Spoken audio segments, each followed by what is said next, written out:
My name is Matt Siegel. I'm a process philosopher and transdisciplinary researcher. I teach process philosophy as an associate professor at the California Institute of Integral Studies in a department called Philosophy, Cosmology, and Consciousness. And I'm excited to talk to you today about Michael Levin's Platonic research program for biology. I want to try to accomplish three things.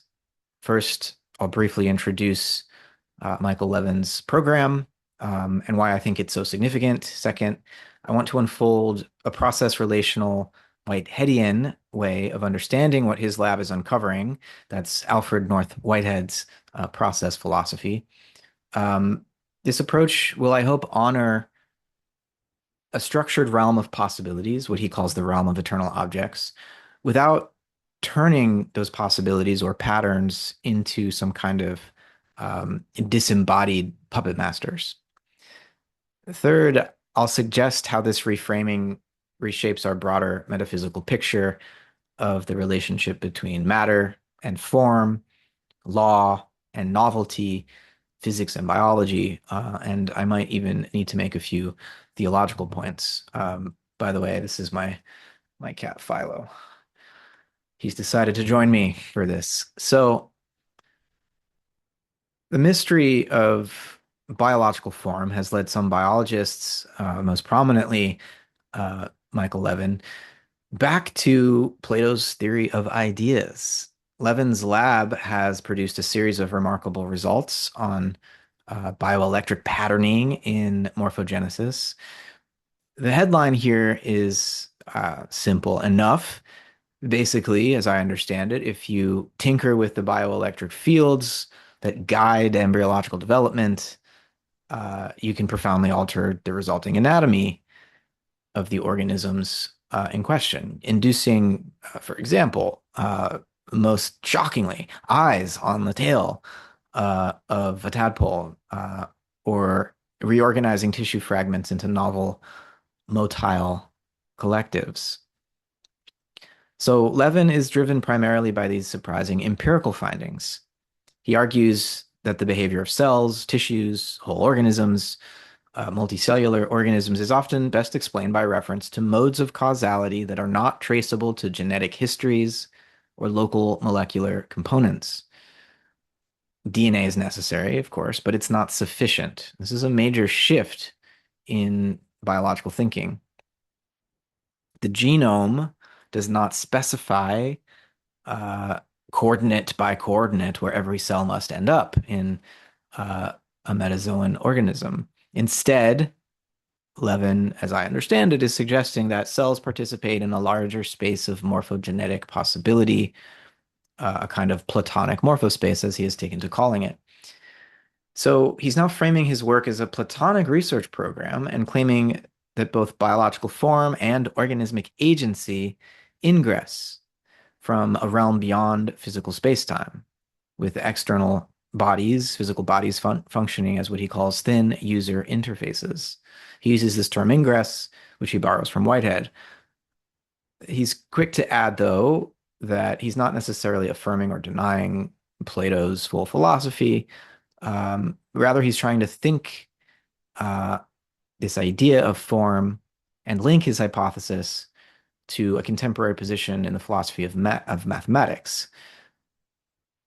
So this is not really an argument about how to interpret Plato in the context of the history of philosophy, but a specific Platonic philosophy of mathematics, Platonic realism about mathematical relations and objects, right?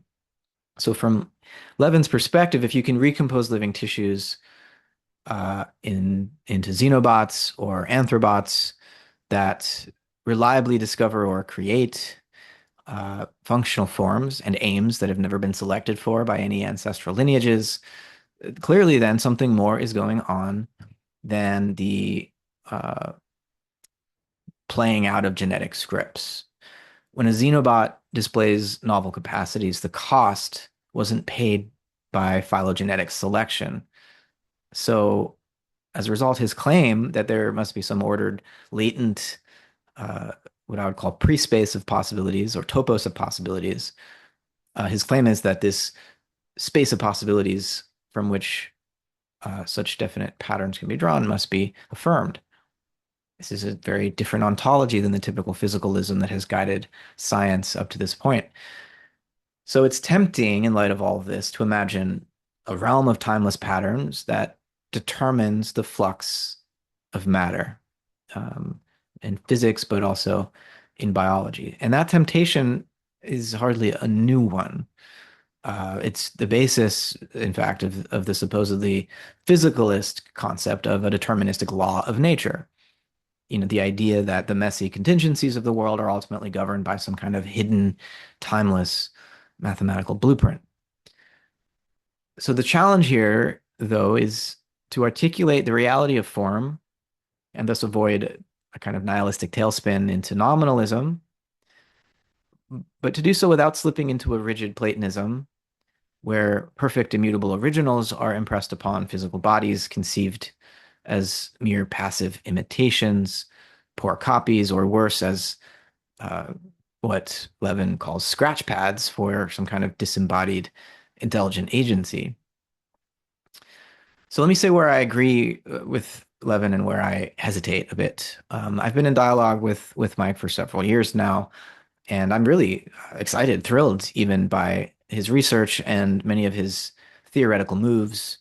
I think he's absolutely right to resist genetic reductionism, of course, and to insist that organismic agency is driving morphology and morphogenesis. Um, the mechanistic picture, as classically conceived, traded almost exclusively in efficient causes, that is, pushes from behind, as it were, um, where parts are externally related to other parts. Genes push molecules, molecules push cells, cells push tissues, and somehow at the end of this chain of pushing, you get an organism. Um, but obviously, or I hope obviously, this story misses something essential. Cells, tissues, organisms exhibit large-scale patterns and homeoresis, really an astonishing degree of error correction and ingenuity in the face of perturbations from the environment and from the stochasticity of molecules within the cell membrane. So um, these are not just mechanical outcomes of some kind of biochemical pinball game. They look much more like the work of agents responding to what Whitehead would call lures or pulls from ahead.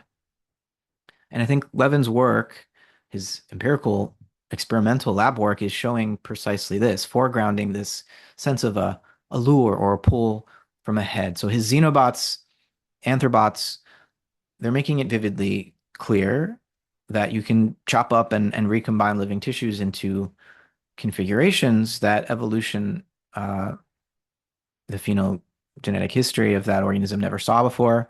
And yet, these novel life forms can spontaneously discover coherent morphologies and behaviors. The organism then is not simply pushed into shape by its past, it's reaching toward possible futures, forms that have not yet ingressed in its lineage. So far, so good. I affirm the reintroduction of formal and final causality into biology.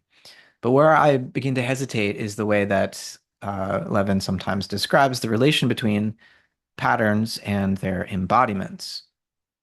He uses interface in a technical computing sense, terminals, thin clients that are front-ending a distant mainframe, right? And his warning is that if you theorize only the front end, you misdiagnose, misunderstand the system. And, fair enough so far as that analogy goes. But my worry is that there's a slide here from front end to mere puppet, basically. So it's as if agency is living elsewhere and bodies, organisms are but sort of nothing more than disposable terminals. So on this picture, agency belongs to the patterns that exist in some sort of a trans-spatio-temporal morphospace, while bodies, organisms, are the thin user interfaces, scratch pads, as I've heard Levin describe them, upon which those patterns inscribe their designs. So this is a kind of bifurcation that I worry repeats the old split of a kind of two-world Platonism that I really want to overcome. Now, we can question whether uh, two world a two-world ontology is really what Plato is articulating in his dialogues. I'm not going to get into that right now because that's not really Mike's interest. But I want to avoid this kind of dualism between agential forms and mere bodies that are steered around or puppeteered by those forms.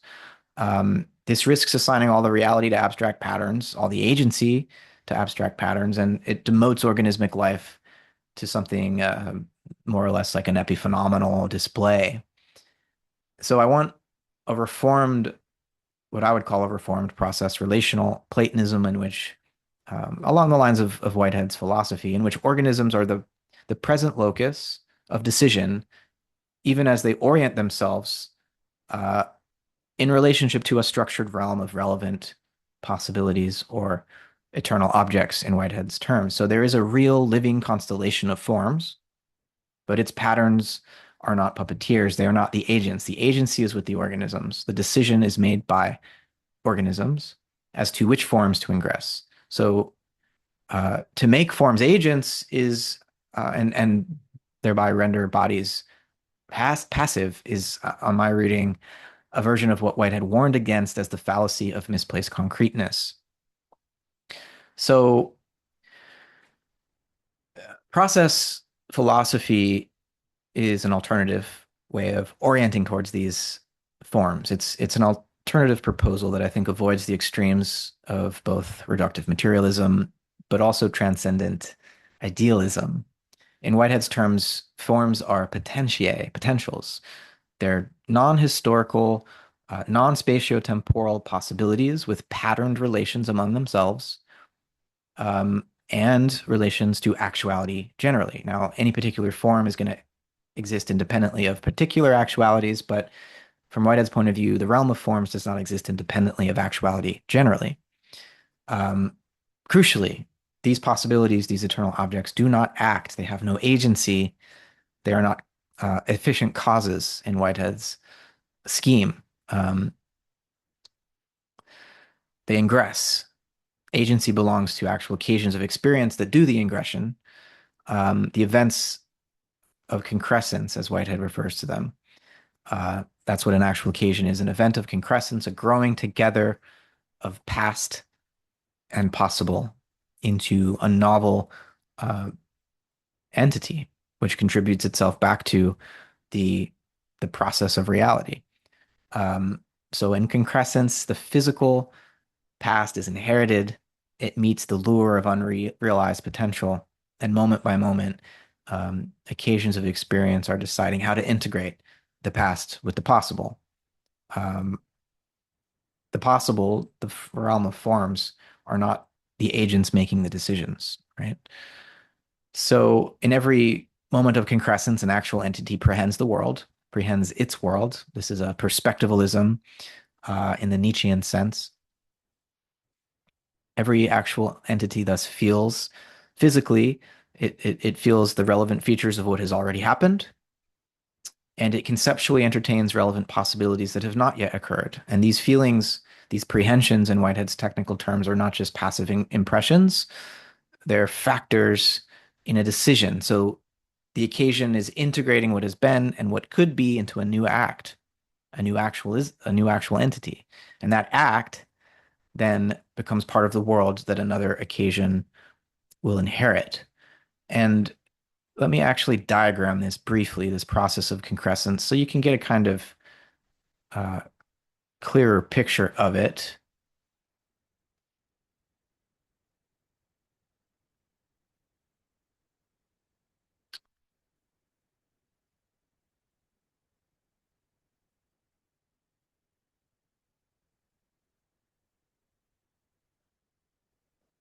Sorry, just trying to share my screen here.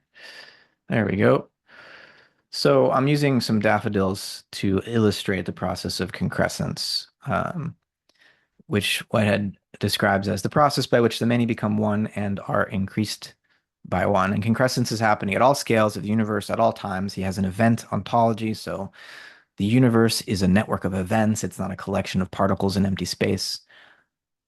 This is how the process of concrescence works in a schematic sense. There are perished objects in the past environment. These uh, perished objects in the past have to be integrated with eternal objects or pure potentials that are not in the past, they're not in space-time at all. And how this occurs is through a dipolar process. There's a physical pole and a mental pole to every actual occasion. Every concrescence includes both poles. The physical pole is where these perished objects in the past environment are physically prehended. This is what Whitehead calls the objective data of a concrescence. The subjective data is then integrated into a subjective form, which is the subjective response, the affective um, response, the emotional tonality that arises in the occasion as it integrates the past. There's then a subjective aim that's helping to guide the integration of these many prehensions from the past. And in the mental pole, there are these pure potentials, these eternal objects that ingress to help realize that subjective aim. Now, novelty is introduced as a result of the ingression of these pure potentials that were not yet in the physical pole, not yet in the past environment. If there were no ingressions of pure potentials, every concrescence would simply repeat what occurred in the past, repeat what is felt in the physical pole. But in the mental pole, novel potentials are ingressed. Now, every concrescence, every actual occasion, Whitehead says, feels the entire infinite realm of eternal objects. All possibilities are felt, but the vast majority are negatively prehended, which is what this scissor is doing, cutting the strings that the prehensions, conceptual prehensions. This is what Whitehead calls negative prehension. Most of the possibilities are backgrounded and ignored, and each concressing actual occasion is drawing on only those possibilities that are relevant to its own subjective aim. Right? So those possibilities are negatively prehended. At the end of this process of the growing together of the various subjective data in the physical pole, lured by the subjective aim, a satisfaction is achieved. And this is all experiential for Whitehead. He is a pan-experientialist. Uh, Mind goes all the way down in the sense, again, that every concrescence, whether it's associated with an electron or a photon or a dolphin, has a mental pole, has this subjective aim, subjective form, subjective aim, and a satisfaction. And it's this moment of satisfaction where the many become one and are increased by one. A subjective point of view is achieved, but immediately perishes to become what he calls a superject. And this superject then becomes part of the objective data to be inherited by the next round of concrescence. It gains objective immortality in that sense. And so concrescence is an iterative, cumulative process whereby novelty is produced, but continuity with the past is maintained, right? That's a crash course in Whitehead's metaphysics of concrescence. So moving along here, forms or eternal objects in Whitehead's sense become effective only as they are selected and transformed within the creative advance of living occasions, within this process of concrescence as I've just described it. So possibilities require the agential decisions of actualities, of actual occasions to enter into history. This distinction, I think, is really crucial. If we say that the patterns themselves are the agents, then we end up by as a consequence, basically collapsing the polarity between potentiality and actuality. We end up transposing brute fact from the realm of the actual into the realm of the possible, and that cancels this difference um, that maintains a polarity, and it leaves us no room for genuine novelty. Um, Whitehead thinks in terms of polarities, and this polarity between actuality and potentiality is very important for him. It's the dynamo of the creative advance, the dynamo, the engine of evolution, if you want. And to give abstract form agency is to treat forms as actualities, possibilities as actualities.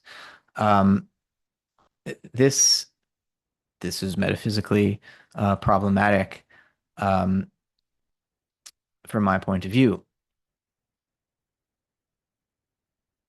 And this comes through sometimes when, and this isn't just, the way that Mike Levin talks, it's common among some thinkers to refer to mathematical facts. In this Whiteheadian way of thinking, there's no such thing as a mathematical fact. A fact is a contingent historical occurrence. Um, when we talk about mathematical objects, we're talking about forms. We're talking about possibilities. Um, a fact and a form, in Whitehead's sense, they're two different uh, poles of concrete process. Um, Form would be the abstract pole, but we only know abstraction from a concrete point of view, would be one rendering of what Whitehead calls the ontological principle. Um, so, in contrast to collapsing the distinction between actuality and potentiality, if we remember instead that possibilities do not act but are felt and chosen, then we preserve this creative tension that again is driving cosmic evolution from a Whiteheadian point of view. And we can say that organisms live in a value-laden field of potentialities, improvising new configurations that cannot, in their singularity, be predicted in advance. They are not merely implementing code. They are metabolizing information, transforming signals into felt relevance and writing themselves as they read this information. So, from this angle, I think Levin is right to insist that there must be an ordered latent space of possibilities from which novel morphologies can be drawn. But this realm beyond space-time should not be thought as an abstract heaven of finished designs exerting top-down control. It's more like a structured continuum of adjacent possibilities whose relevance is always indexed to the acts of organisms, to the decisions of living creatures. So forms are not eternal dictators, they're evolutionary companions. They're patterns of definiteness that become determined only after they are taken up by living occasions. They're perishing out of eternality into immortality, a shift from pure potentiality to real potentiality in Whitehead's sense. So this brings us to a distinction, I think, that I think is vital. It's a distinction between cosmology and metaphysics. Um, Cosmology, in this way of framing it, at least, is studying contingent patterns and regularities that hold within our present cosmic epoch, including biological habits of development and morphogenesis, but also physical habits, what are usually called laws and treated as if they are eternal. In Whitehead's view, physical laws are really widespread habits. And so these patterns, these laws, evolve and may change over long stretches of time. Um, Metaphysics, by contrast, seeks the categorical conditions that make such patterns, such cosmological epochs possible in the first place. And when we confuse the two, when we collapse metaphysics into cosmology, I think we end up either elevating contingent forms of organization in physics and biology into transcendent absolutes, or we reduce metaphysical conditions to the contingencies of our current cosmic epoch. Um, Now, Levin does invite us to draw a distinction between physical constraints and what we might call biological capacities.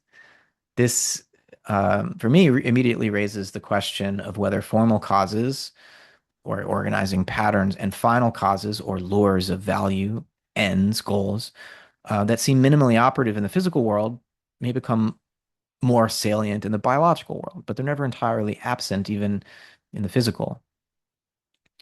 There are phases in the history of the universe, earlier phases of cosmogenesis that often just get quarantined under physics and treated as eternal, bound by eternal law.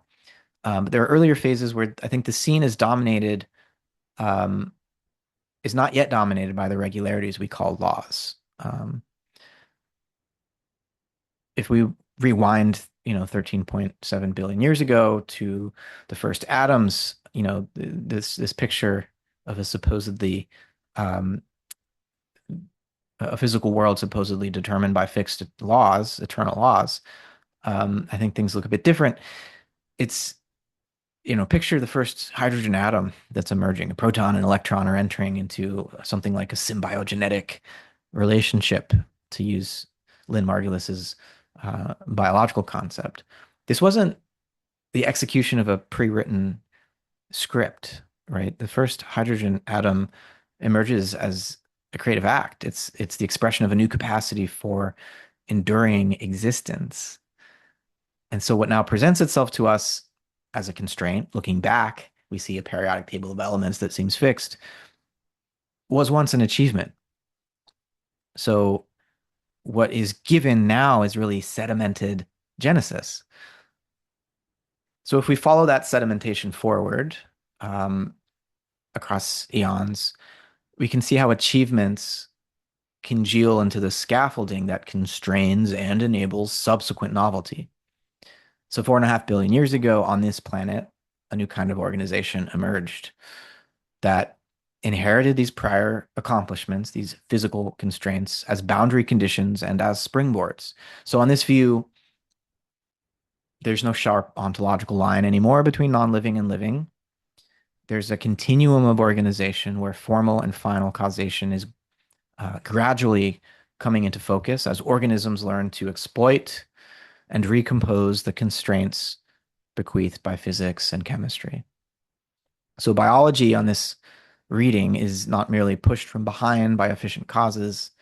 The study of organisms, it's not merely the study of organisms pushed from behind by efficient causes. Biology is also the study of organisms, um, both in their behavior and in their morphogenesis, as pulled from ahead by ideals of form and by valuations. And it's the organisms that are doing the valuing here.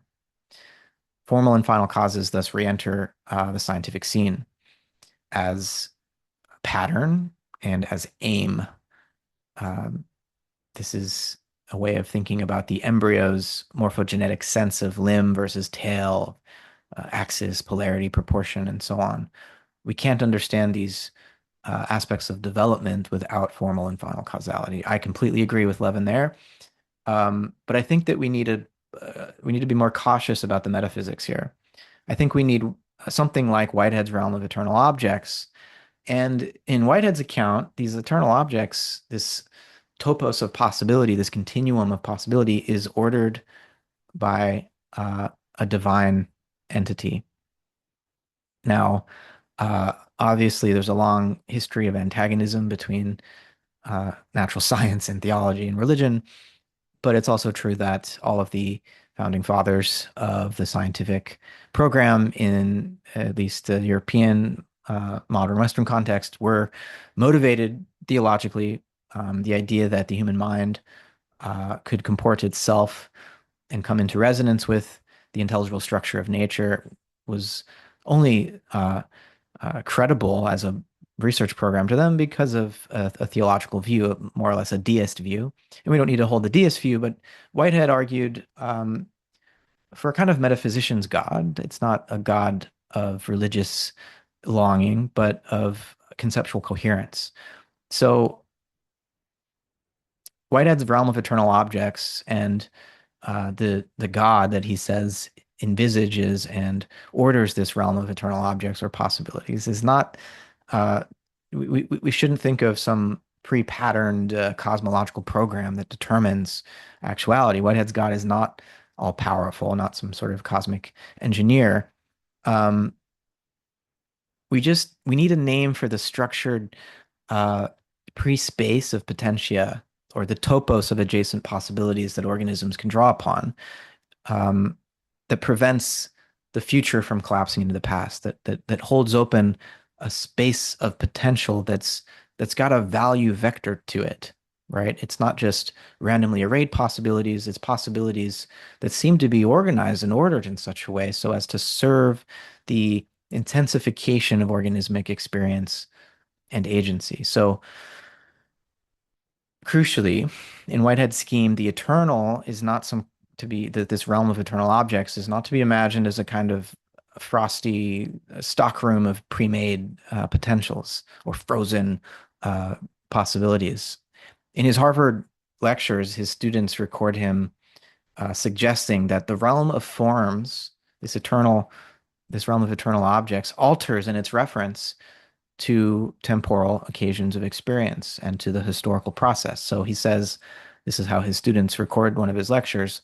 I quote, "The light of realization casts the shadow of truth back upon the realm of eternal objects, thus enriching it." So the historic process enriches eternity as each new fact, each novel uh, actual occasion, as it reaches its satisfaction, becomes objectively immortal.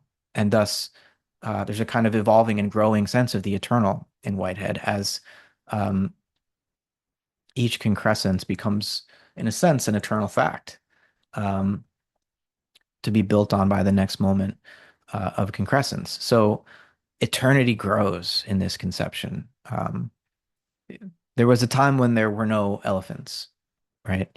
There will be a time when elephants go extinct, but there will never be a time when there were never elephants, right? And so, in this sense, Whitehead is arguing that realization, actualization weaves durable fact values, and I want to put a hyphen in there, fact values, because for Whitehead, every fact is the achievement of some value.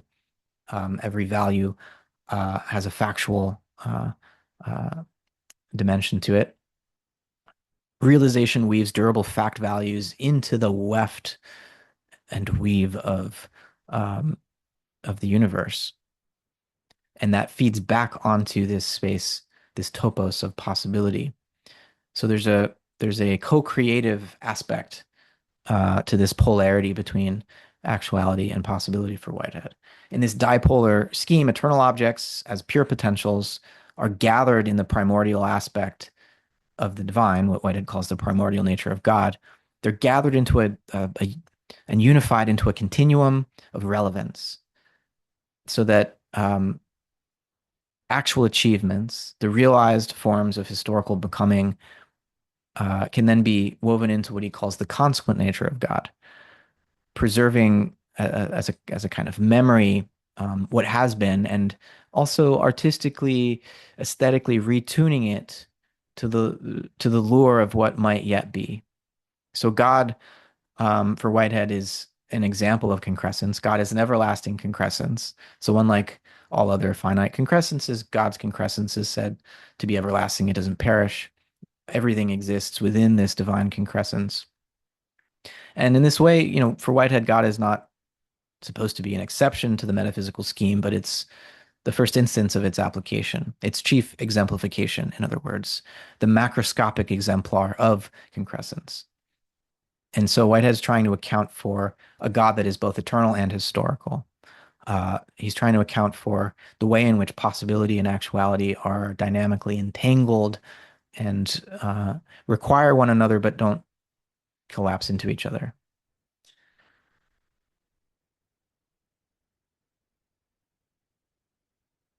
So Whitehead articulates what has come to be called Mariotopology.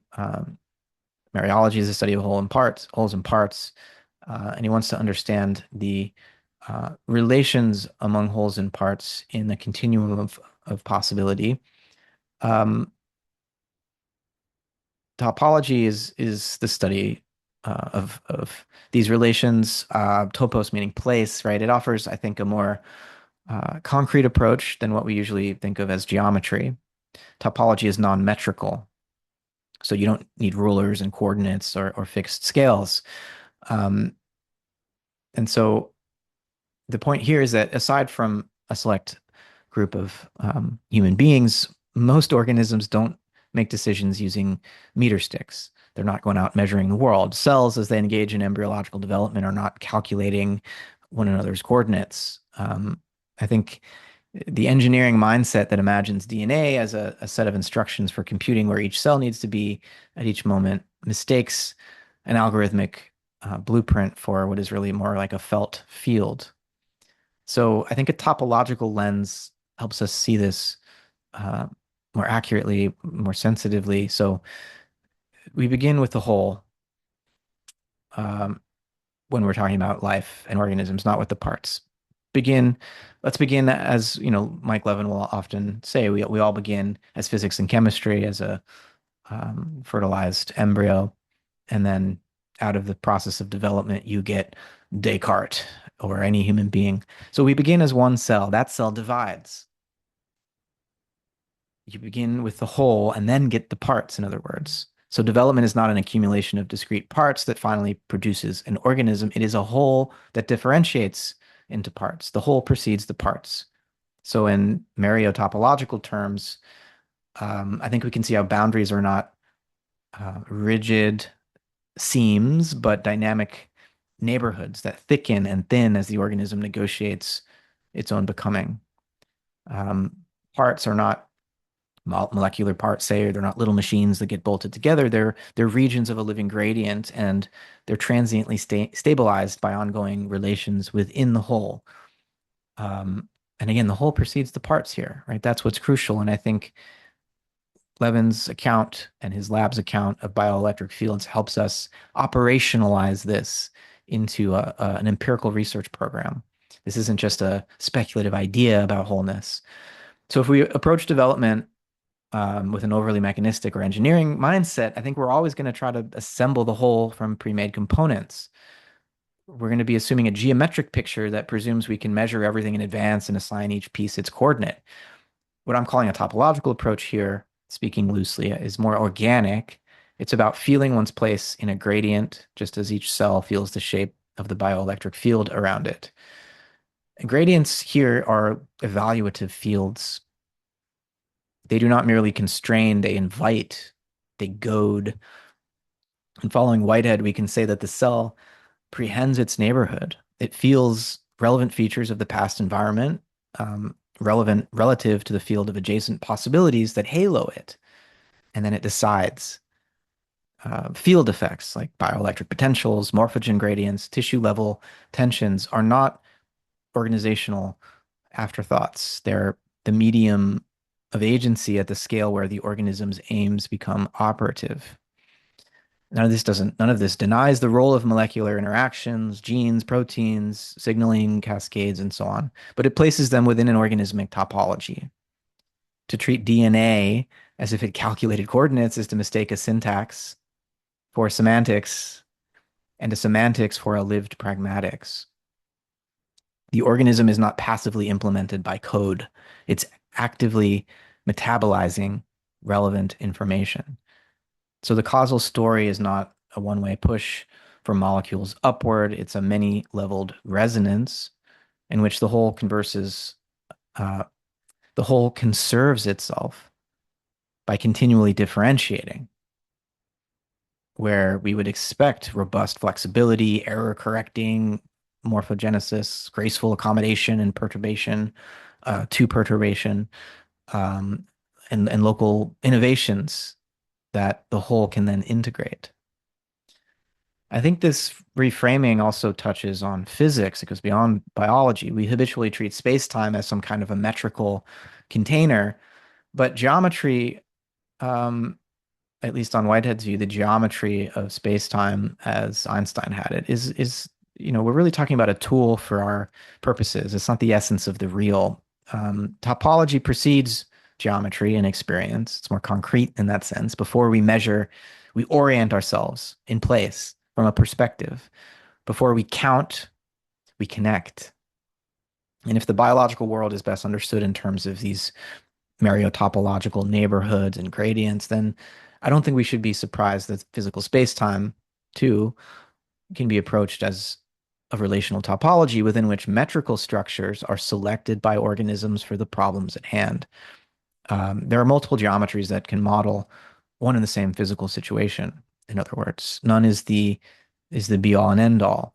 Um, there's more than one geometry that could apply to the structure of the physical world.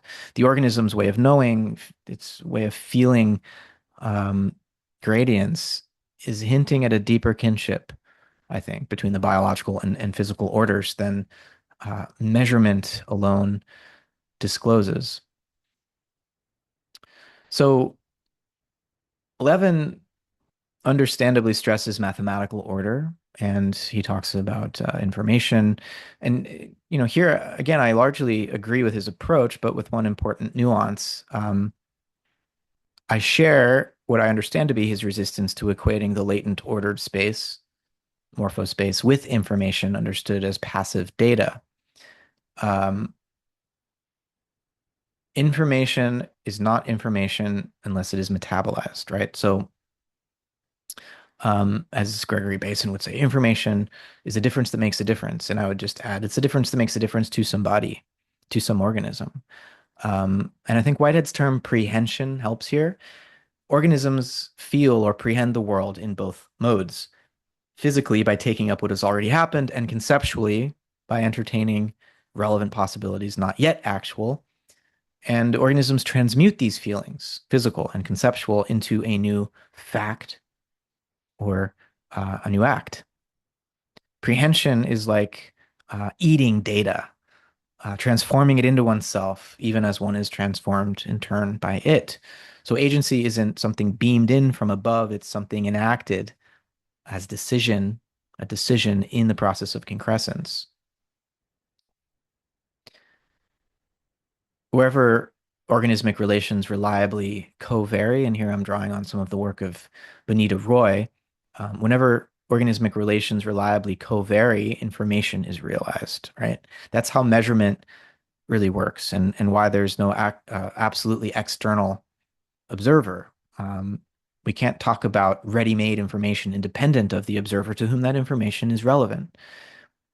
So if by information we mean passive data awaiting a receiver, we've already flattened what makes communication so miraculous. In living organisms, information, again, is observer and situation relative. It's realized only in the act of what my friend Bonita Roy calls the covariance between an agent and its environment. A gradient means climb or descend only for a system that has a meaningful way of coupling with it.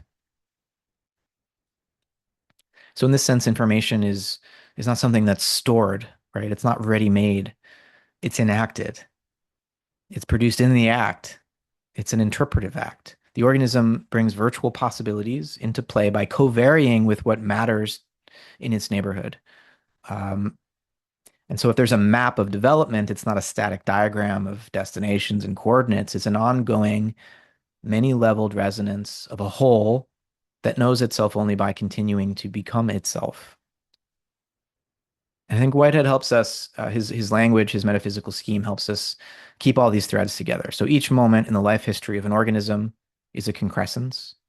There are physical prehensions of what has been, conceptual prehensions of what could be, unified by an evaluative decision that becomes a new fact. The organism's Mariotopology is nothing other than the pattern of these decisions accumulated as habit and revisable by novel feeling. Parts are like habits in place. Wholes are habits that hold those parts in place and help them find novel pathways of development. So a formal cause is the pattern that makes sense of the parts, and a final cause would then be the lure that keeps the pattern from collapsing into mere repetition, inviting novelty. So to avoid this bifurcation I mentioned earlier that worries me, when agency is applied to forms and organisms are treated as scratch pads, or thin interfaces, I think we need a richer, more layered ontology. So my physical body is something like the fruiting body or mushroom that sprouts from a deeper mycelial network. And most of what is causally relevant to the present concrescence of each moment of my experience is ramifying beyond the boundary of my skin, temporally, into ancestral achievements, developmental trajectories, cultural inheritances, and spatially, in terms of the microbiomes and ecological networks and the social and technological context that surround me. If we attend only to the mushroom, to the fruiting body, we miss the tangle of mycelium. If we attend only to the mycelium, we miss the mushroom. The right lesson here that I'm taking from this metaphor is not that is that we not exile agency to some abstract heaven of patterns, but embrace a more richly textured ontology as kind of graded layers of organization and efficacy, physical and chemical habits, bioelectric fields, sensory motor schemas, symbolic and aesthetic orders, that are all stacked and interpenetrating. In Whitehead's terms, organisms always exist and make decisions in the thick present. They inherit the past through physical prehension while feeling lures from relevant possibilities. This is conceptual prehension. Formal and final causes, form and aim, they're not aloof puppeteers that are pulling the strings from another dimension. They are the modes of agency that are internal to organic occasions of experience, the ways that a living nexus of occasions is leveraging constraints into capacities. So what looks like law from the outside is, in its origins, a habit acquired by successful acts of integration.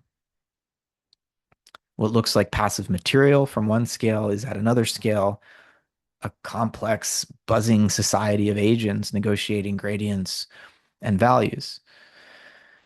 So, from this perspective, I think Levin's Platonic morphospace can be read as an important cosmological hypothesis about the ordered possibilities that organisms can access and ingress.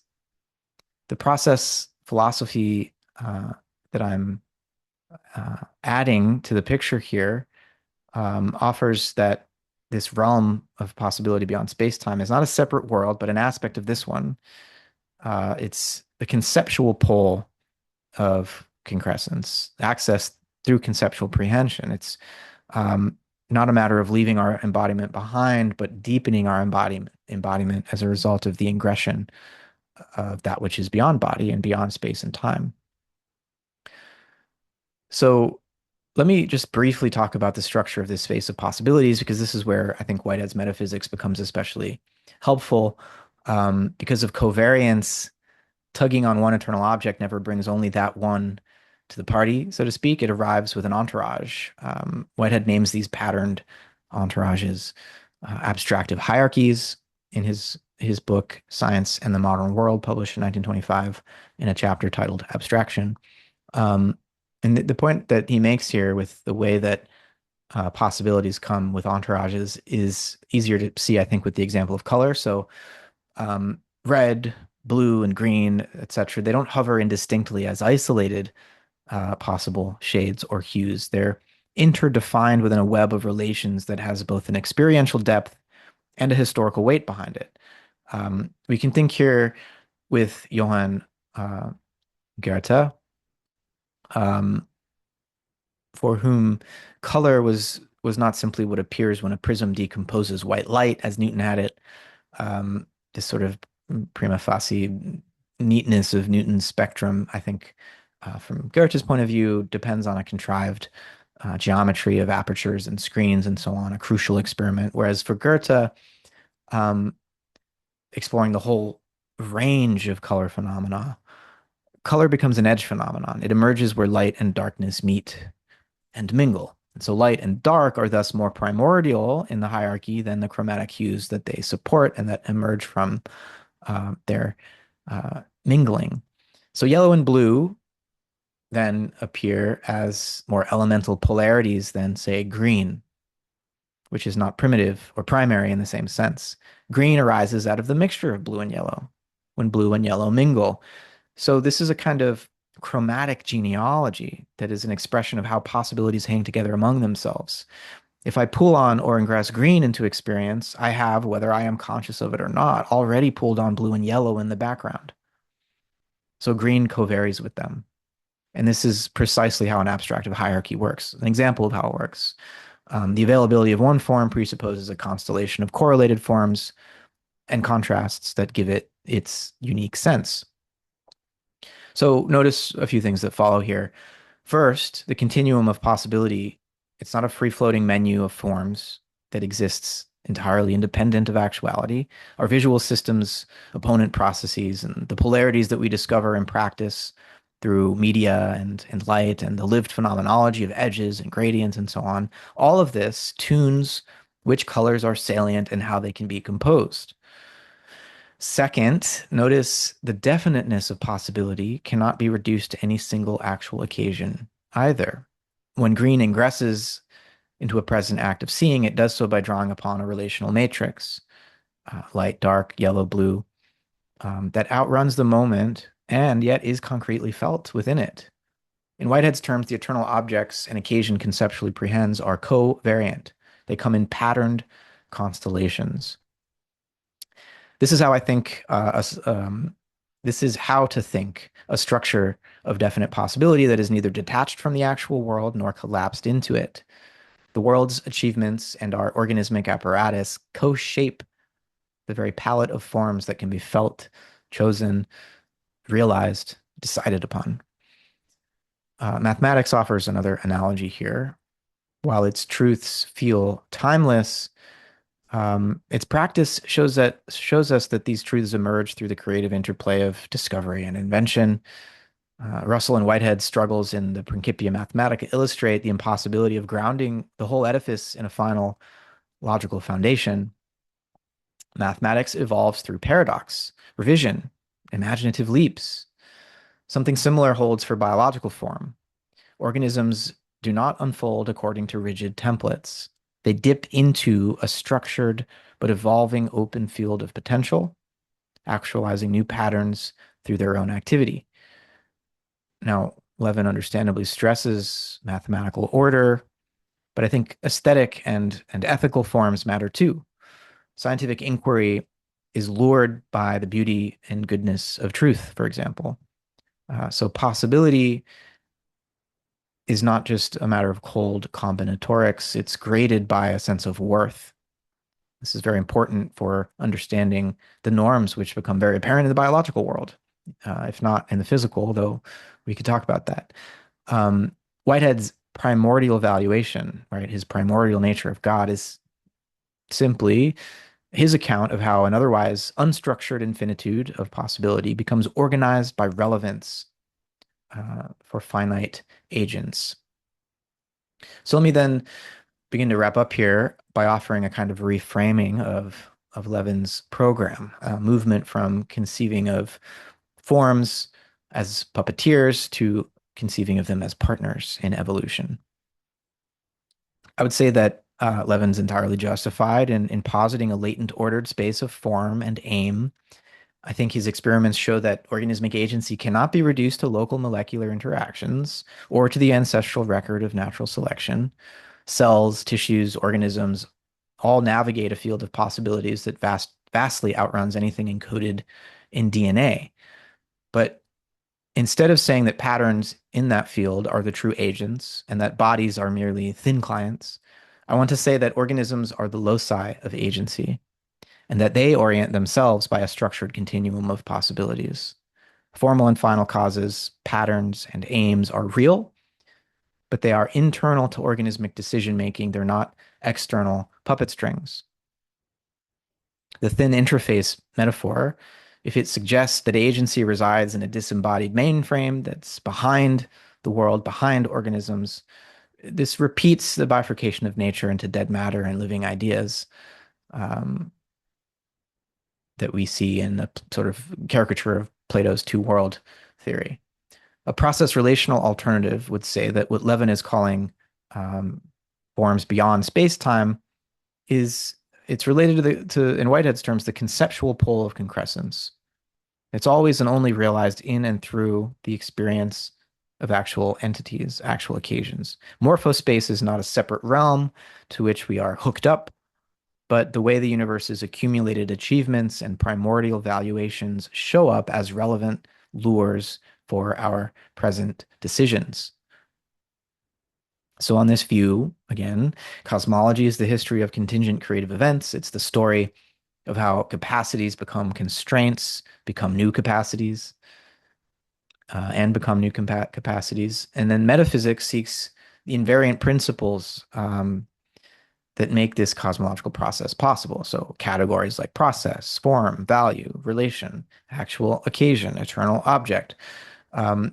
These invariant principles render cosmic history intelligible without freezing it.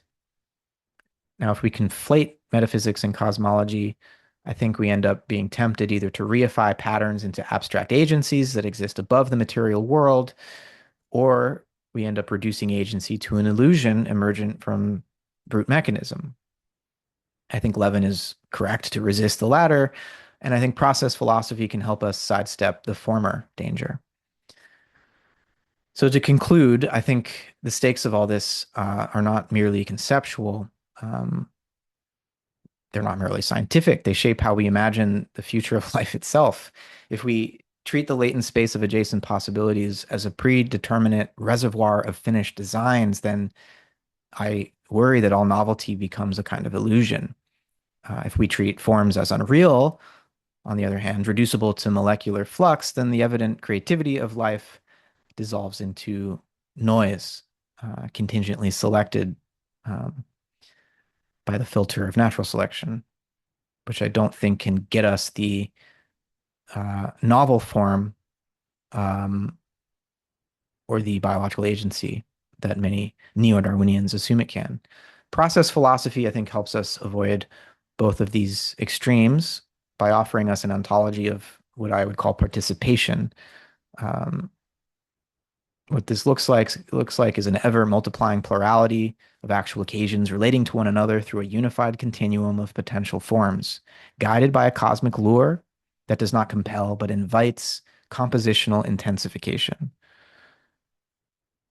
On this picture, law is not the iron rule of a transcendent order, but the sediment of repeated successes or achievements. Form is not a rigid template, but a pattern of definiteness available for creative variation. Agency is not an illusion, nor is it a ghostly force beamed in from elsewhere. Agency is the way the universe, at every scale, feels and responds to its own possibilities. Philosophy then becomes less a search for final explanation than a discipline of attunement to this field. There's no arrival, there's no last word, there's only the humility of beginning again in the middle of things, listening for the rhythms of a living universe. I think Levin's Platonic research program in biology is an important chapter in the history of science. It invites us to recognize that the organisms we study are not passive objects, but co-authors of the world, drawing on a structured, value-laden morphospace or topos that is itself evolving as they live, die, and create. So, in short, cosmogenesis does not obey forms, it creates out of them. And I think our task as scientists, as philosophers, as human beings is to learn how to participate more consciously in that creative advance. Um, Thanks for your attention, and I welcome comments, criticisms, and alternative suggestions. Thanks.